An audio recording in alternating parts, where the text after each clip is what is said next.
A man that cannot control his anger cannot control his life.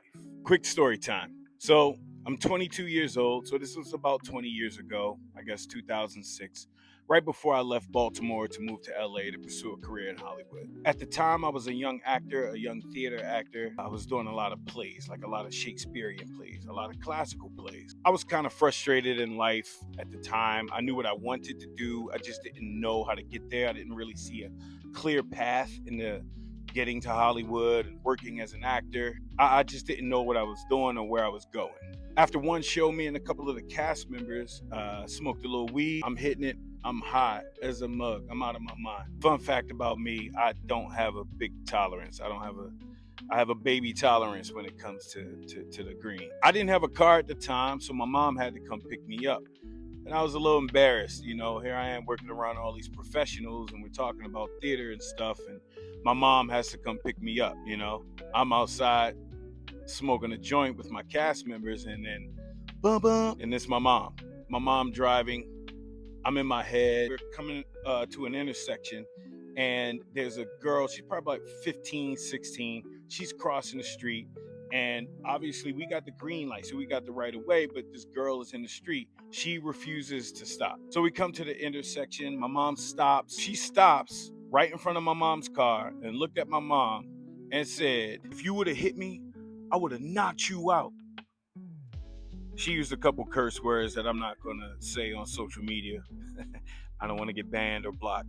I get no points for bossing up on a little girl, so I just kept my mouth closed and just let her cross the street.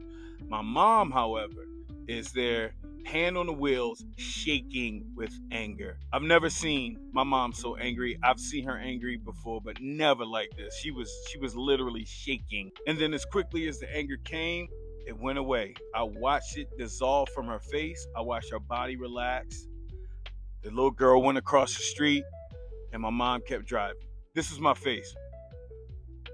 Just to give you a little context on my mom, she grew up in the streets in Baltimore. So I looked at my mom and I say, "Mom, how did you do that? Like, how did you bring yourself down from that place?" And my mom said to me, and I'll never forget this, she said, "Mustafa, a man that cannot control his anger cannot control his life." Over the years, I've come to have a greater understanding of what that actually means. And it's simple. There's always going to be reasons to get upset. There's always going to be reasons to be angry. If you are at effect to those things that piss you off, upset you, get you angry, cause your temper to flare, if you are at effect to those things, you're a bit of a slave to those things.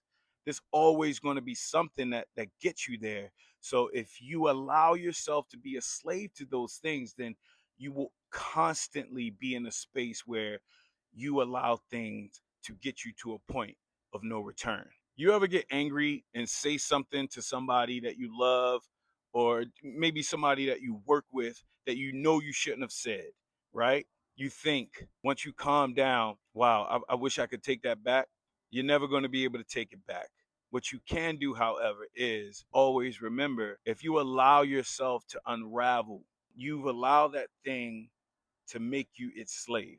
It's natural. It's a natural thing. Tempers flare. It happens all the time. But what you can control is how you bring yourself down in those moments. Step away, take a breath, recite a mantra, read a Bible verse, say a prayer, whatever you need to, but do not allow yourself to get to that point where you pop off and say some things or do some things that you know you shouldn't be saying or doing, because you can never take those things back.